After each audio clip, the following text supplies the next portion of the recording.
Hello everyone, welcome back to my channel. তোমরা কেমন আছো? আশা করি ভালো আছো। আমার প্রচণ্ড পরিমাণে হাই প্রেশার হয়ে গেছিলো। ভাবলাম কি করব, এই রেসিপিটা করার পরে আমার প্রেশারটা কমে গেছে, তাই তোমাদের সঙ্গে শেয়ার করলাম। তো আমি তেলকুচার পাতা নিয়ে নিয়েছিলাম আর ছোলার ডাল ভিজিয়ে রেখেছিলাম। ওটা দিয়ে তেলকুচার পাতা দিয়ে আর ছোলার ডাল দিয়ে ওটাকে বেটে নিলাম মিক্সিতে। বাটার পরে এই যে ছোলার ডাল নিলাম আর কয়েকটা পাতা দিয়ে দেবো, আর রসুন আর কাঁচা লঙ্কা দিয়ে আর মিক্সিতে ভালো করে বেটে নিতে হবে।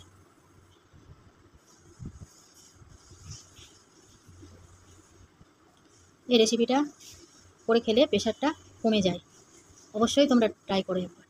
এই যে বেটে নিয়েছি, এবার আমি একটা বাটিতে ঢেলে নিচ্ছি। হাই প্রেশারে প্রচণ্ড মাথা ব্যথা করে, তখন কি করবে, ওই তেলকুচা পাতাটাকে ভালো করে থেতলে একটা কাপড়ে করে নিয়ে আর মাথায় লাগালে, মাথার ওই মাঝখানটায় লাগালে দেখবে মাথা ব্যথাটা দ্রুত কমে যাবে। এর অনেক গুণাগুণ আছে। লবণ দিলাম, পেঁয়াজ দিলাম, এবারে এটাকে দিয়ে ভালো করে মিক্সড করে নেব। তেলকুচা পাতার কাণ্ড আর সহ পাতাটাকে ভালো করে বেটে আর ওটার যদি রস করে প্রতিদিন সকালে আর বিকালে অর্ধেক কাপ করে যদি খাও, এটাতে কি হবে জানো, ডায়াবেটিস কমবে। এই পাতার অনেক গুণাগুণ আছে, হয়তো অনেকে জানো, অনেকে জানো না। তারপরে এইভাবে খেলে পা, ওই যে আমরা কোথাও দূরে যাই না, পা ফুলে যায়, কিংবা কোনো কারণে পা ফুলে যায়, কোনো রোগে পা ফুলে যায়, এইভাবে করে খেলে ওই পাতার রসটা করে কাণ্ড সহ ওইভাবে খেলে পা ফুলাটাও কমে যায়।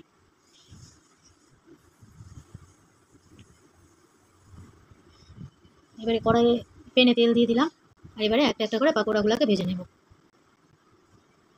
অবশ্যই তোমরা এই রেসিপিটা ট্রাই করো। আর রেসিপিটা যদি ভালো লাগে লাইক কমেন্ট শেয়ার করো, পাশে থাকা বেল আইকনকে প্রেস করে দিও সবার আগে রেসিপিগুলো পাওয়ার জন্য। আর আমার চ্যানেলকে অবশ্যই সাবস্ক্রাইব করে দিও, যারা করেছো তাদের অসংখ্য ধন্যবাদ, আর যারা করোনি প্লিজ করে দিও।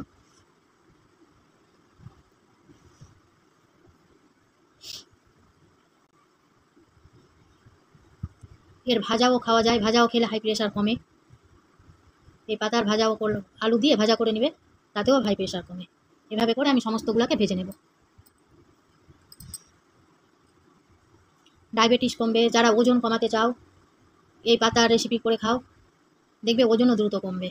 এর অনেক গুণাগুণ আছে।